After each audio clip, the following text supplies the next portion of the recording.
Hatimaye basi kijana aliingia kwenye gari na ile gari ikaondoka. Unaweza kuona kwa wakati huo basi yale ndio magari ya kifahari. Alipokuwa kwenye gari, kusema ukweli, alikuwa na mawazo mengi sana na tafakari jinsi ambavyo basi mambo ilikuwa yameenda baada ya kuitwa na Chingha. Huu ni ukweli kwamba basi alishaanza kukumbuka, memories zilishaanza kurudi. Anakumbuka alipokuwa Barcelona, namna alivyokuwa akikimbia kule akimtafuta binti wakati walipopotezana. Na sasa ameanza kuelewa kuna ukweli ndani yake ambao unaongea ndani ya moyo wake, hata kama basi atakataa. Ukweli ni kwamba basi yule binti Shankai ndiye alikuwa mpenzi wa maisha yake. Mtazamaji, hii ni episode ya 46. Burudani inaendelea kwa umakini mkubwa kabisa, na hakikisha kwamba nitaitafsiri vile inavyotakiwa na utasikia kile ambacho basi wao ndicho wanachokiongea. Mimi naitwa Michael Lukindo, Mr. Informer, na huu ndio utaratibu wangu mtazamaji, kuhakikisha ya kwamba una enjoy na burudani na kufikia inavyotakiwa. Sasa aliambiwa katika matokeo yale, daktari alisema kwamba pana baadhi ya sehemu katika kichwa chake inaonekana kwamba mishipa, yani damu imeviria kidogo, kwa maana ya kwamba haitembei sawa sawa, na hiyo inatokana na mshtuko aliopata wakati wa ajali. Kwa maana hiyo basi inasababisha watu wengine huwa wanapoteza kumbukumbu kabisa, wengine huwa wanapata stroke, wengine basi huwa wanakuwa katika hali ya kuto kujitambua tena, wengine yani ndio wanakuwa hiyo kuto kujitambua tena ndio ile inaitwa koma. Unakuta mtu yupo kalala, anapumua lakini hawezi kuongea, hawezi kusema, hawezi kula, analishwa na mpira, anapumulia mashine. Kwa hiyo kila mtu wakati ambapo anapata ajali pana matokeo ambayo huwa yanajitokeza.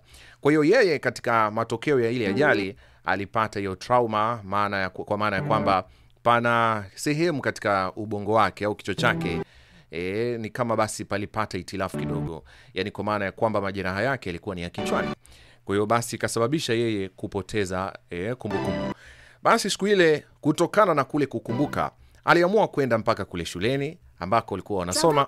Akafika pale na kufungua ile sehemu ya lile loka ambalo basi Shankai ndiko alikokuwa anahifadhia vitu vyake.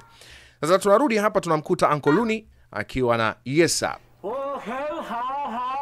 Sasa unamjuaga huyu uncle, mgosi huyu ana mambo kweli.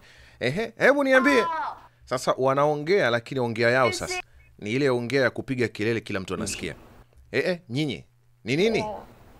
Kumbe umesharudi. Binti hakujua kama wenye nyumba washarudi pale. Anasema hebu tutembee kidogo, tusafiri, nataka tuende ka trip.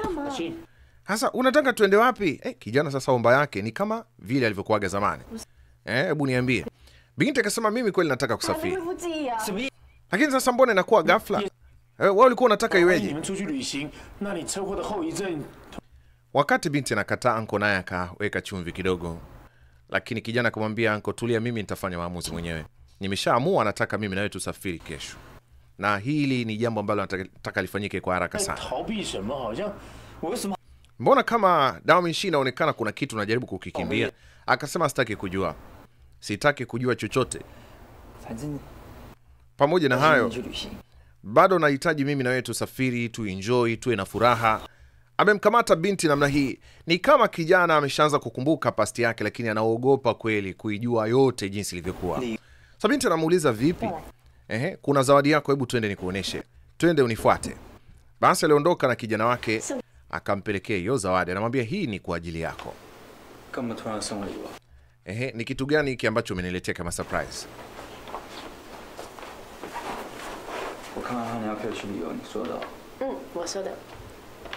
Kwa hiyo unataka baada ya kuiangalia ndo utanielezea? Kwa hiyo naweza nikaiangalia? Akaambiwa ndio.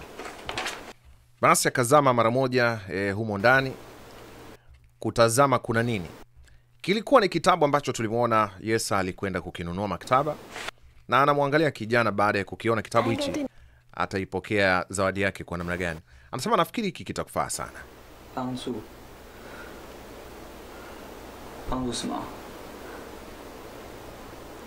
Kitabu kimeandikwa tu help, maana yake msaada. Sasa akasema msaada wa nini? Ni kwa nini yani unaona kwamba hiki kitabu kitakuwa muhimu kuliko wewe? Tangu Shankai alipokuja maishani mwetu, Inaonekana umebadilika sana. Hivi ni kwa nini? Hebu niambie ni kwa nini? Kwa sababu uhusiano wetu sisi ni makosa. Wewe na Shankai msinge kufikia hapa kama basi hamkuwa pamoja. Sasa wewe utanisaidia mimi kumbukumbu zangu sipate kurejea? Au unataka nirejee katika mambo ya zamani ambayo yataniumiza? Hivi mimi ni muhimu kwako kweli? Au mimi unanichukuliaje? Mimi kwako unanionaje? Kijana anaondoka pale akiwa na hasira sana. Sasa binti kashaona kwamba ameshaharibu. Akaanza kumbembeleza. Unataka niweze kukumbuka sio? Haya nipatie hichi kitabu sasa. Lakini nataka nikuambie ukweli kabisa. Hata kama nitapata memory zangu zikarudi tena, basi nataka nikuambie kwamba mimi sintakuacha. Sasa akashangaa. Tatizo ni nini? Kwa nini hutaki kurudiana na Shankai? Wewe Yesa, niko chini ya miguu yako. Tafadhali, naomba usije ukanifanya nikakuchukia. I say, jamaa amemind kinoma. Mtoto mmoja mzuri hivi. Ni nini kinaendelea tena huku? Sasa mtoto wa watu maskini, binti mkali kweli, mrembo, lakini anakutana na visanga mapema tu. Sasa anko anamuuliza nini tena kinaendelea? Mbona tena anakukaripia namna hii? Sema labda pengine basi ndio wakati ambapo inakuwa namna hiyo. Katika mahusiano hata vikombe ugongana kabatini, mahusiano yatakuwa yanakosaje hizo mushkil. Kwa hiyo basi binti alijitetea pale. Lakini unaweza kuona pia mara zote kama nilivyowahi kusema, panapokuaga basi na hali ya sintofahamu katika akili yake, mara nyingi binti huwa anapenda kuchagua njia nyepesi ambayo basi itaweza kumfanya yeye apate kuwa sawa. Anaweza akachukua karatasi na atatumia muda wake wote katika kuhakikisha anaweka hisia zake katika mchoro. Yani hisia zake nyingi maana yake zinakuja kutokana na mambo ambayo yeye huwa anayawaza. Anapenda zaidi kutumia wino wake au basi brush katika kuchora vitu fulani fulani. Mtazamaji, karibu sana, subscribe kwenye YouTube yetu hapa. Hakikisha unabofya subscribe, hakikisha unabonyeza pia alama ya kengele. Sasa huu ugonjwa wa kukakamaa umekuwa ukimsumbua sana kipindi hiki. Amejikuta sasa katika hali ambayo mara kwa mara anajipata katika ile hali, mara mkono wake unakakamaa tu. Akiwa anachora anakuwa anashindwa kuendelea. Hiki ni kitu ambacho yeye hataki mtu mwingine yoyote apate kuelewa ni nini kinachomsibu, lakini ni kama misuli yake, muscles, zinafanya anapata hali fulani ya kukakamaa. Hawezi hata kuvifanya vidole vyake vinyooke. Unajua ile hali ya kukakamaa ya mgonjwa. Kwa hiyo basi hiyo hali huwa inakuwa inachukua muda, alafu baada ya muda inakuwa inajiachia yenyewe. Lakini pia alishaambiwa kule hospitali kwamba ni kitu ambacho kitamletea athari kubwa baadaye, na inasemekana pia kwamba hata muda wake wa kuishi utapungua. Sasa ni mida ya mchana ya kula.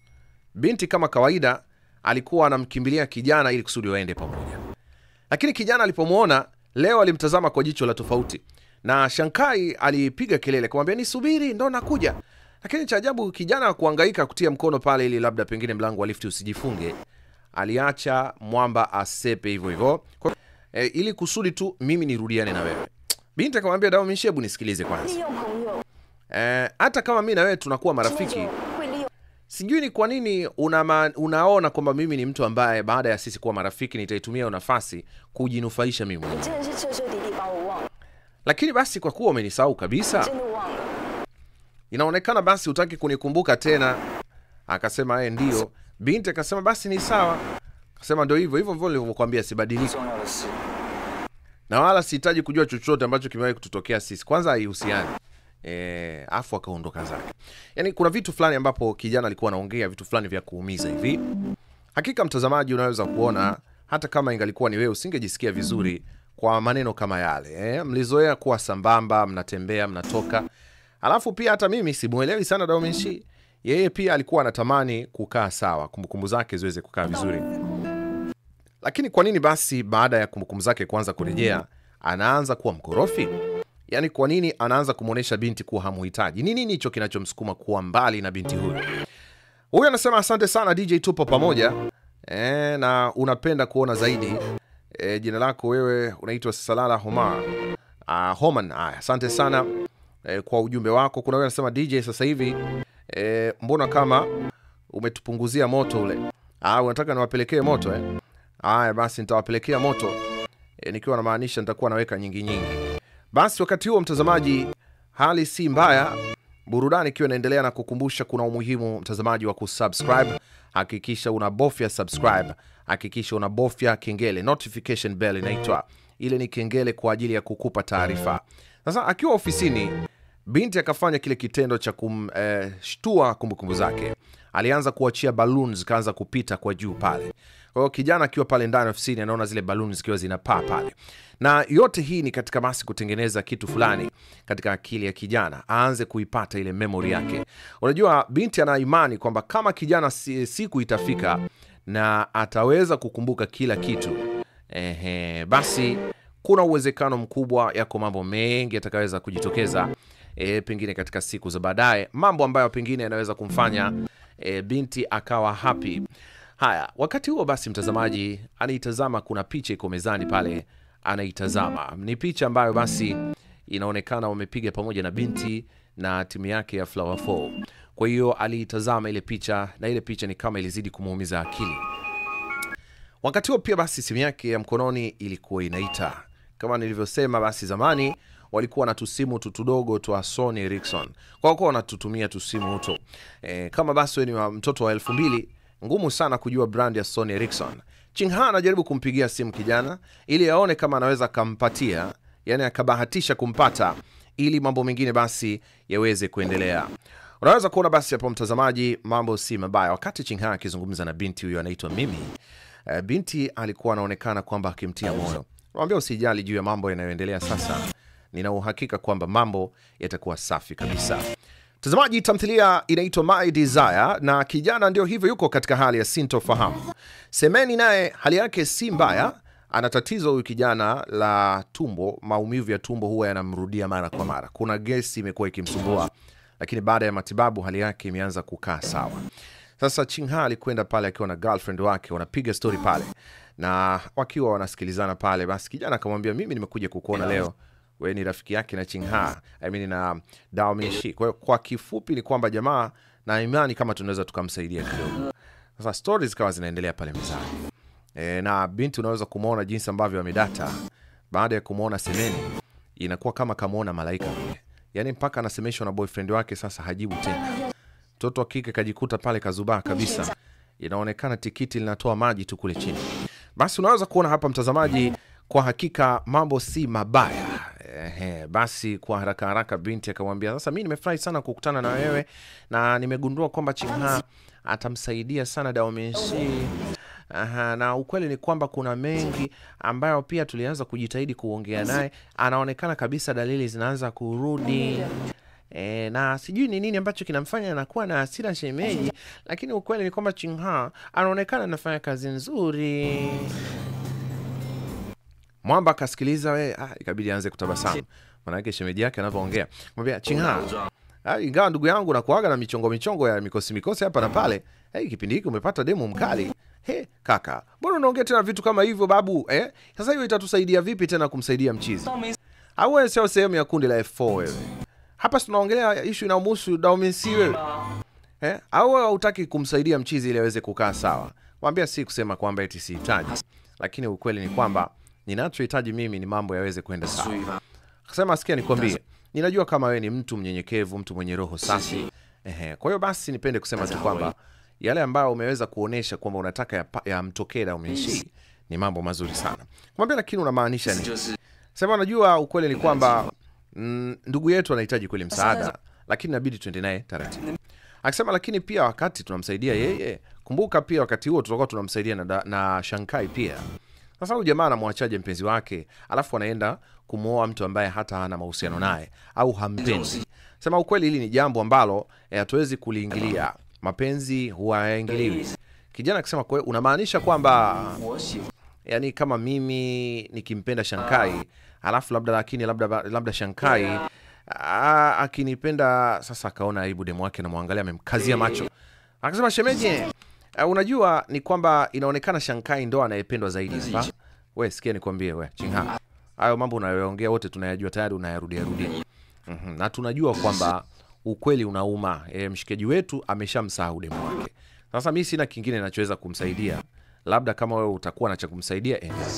Akainuka hapo akisepa baada ya kumsikiliza kijana.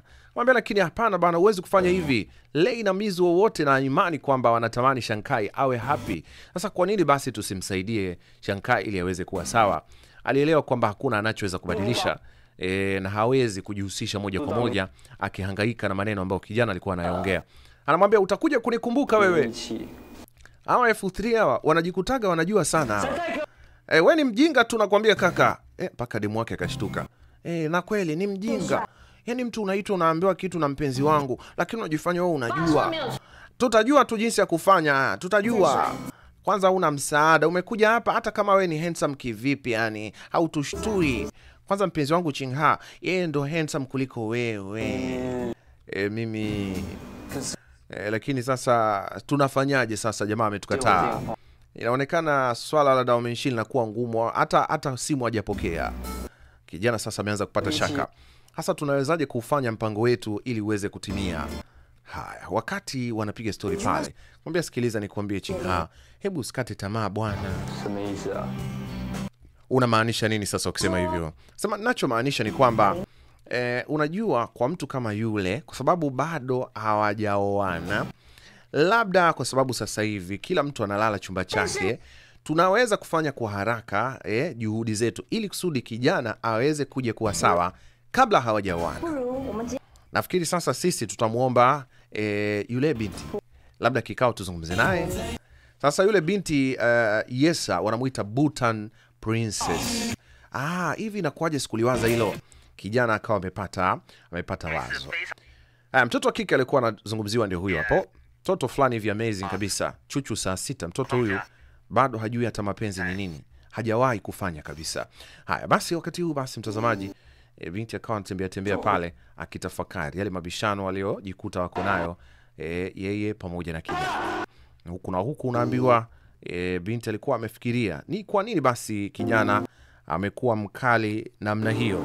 Na upande huu kusema ukweli unaweza kuona kijana alikuwa basi anamkazia binti kwa namna ambayo hata binti mwenyewe haelewi kwa nini basi kijana amekuwa na hasira namna hiyo. Umeona bana? Na amekuwa akitafakari muda wote, anafikiria anawaza kwa nini mambo yanakwenda namna hiyo. Unaweza kuona wakati ambapo basi alikuwa akifikiria yuko tu peke yake nje hapo, tayari ni kagiza kameshaingia. Na baadaye basi baada ya kuona mambo yanakuwa mengi sana, aliamua kurudi zake ndani kule. Mtazamaji, inaitwa My Desire, episode ni ya 46. Burudani inaendelea mtazamaji. Hakikisha kwamba una subscribe. Hakikisha una subscribe na mambo yanakwenda sawa kabisa.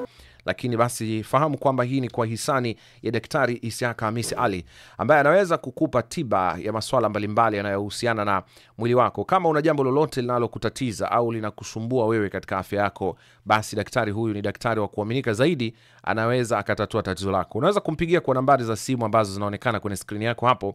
Wewe angalia tu namba hizo, mpigie. Mwambie daktari, nina tatizo hili. Mueleze ni wapi unapopatikana, na daktari basi atakusaidia zaidi, kwa sababu ana matawi karibu nchi nzima, Tanzania pamoja na Zanzibar. Sasa leo kijana ameamka, hasira zimeisha. Binti alimfuata ili kusudi waweze kuongea, lakini anamuuliza mbona sasa umesimama tu hapa usemi chochote? Akamwambia unajua wewe ndo unayenipasua kichwa, unajua kuna ile namna hiyo Mwambia lakini hapana, umenyamaza tu muda wote. Mwambia unajua mimi ukiwa kimya namna hiyo unanifanya nakuwa hata sielewi nini ambacho kinakupa hasira hivyo. Kijana sasa bado hajamjibu, amebaki tu akiwa anatafakari ni nini ambacho basi kitafuata baada ya hapa. Ana mawazo mengi sana, anataka kusafiri na binti pengine ili kusudi aweze kumsahau kabisa yule Shankai, lakini ndio tayari tumekwisha jua kwamba kumbukumbu zake zimeanza kujirewind. Binti basi akaanza kumdekea, anamlalia kwenye bega, anamuita wewe Shin, Ashin. Hivyo mbona unajifanya kama vile unajifanya unadekadeka hapa? Basi kesho hebu tuende mimi nataka nikaswim, naenda kuswim, mimi nitakuwa na Shankai. Hivyo mbona unakuaga na drama sana? Yaani unakuwa kama mimi na wewe sio mtu na mchumba wake. Hapana, simaanishi kwamba nikienda eti kukaa na Shankai tukaogelea sio na nini ndio nimebadilika. Sasa kuna vitabia akaanza kuvionesha. Wewe nitakuzabua wewe. Hivi na maana wewe unielewi au nini? Wewe unaona mimi nafanya masiara hapa? Hasa mbona unapiga kelele hivyo? Mimi siko kwenye utani hapa, umenisikia? Na hii ndo tabia ya Dao Minshi. Tumeshaga mzoea, yuko hivi. Penzi lake na Shankai ndo linakuaga kama hivi. Kwa hiyo inaonesha kama ameanza kuwa hivi, kumbukumbu zitarudi haraka sana. Kwa sababu ameanza kuwa yeye sasa.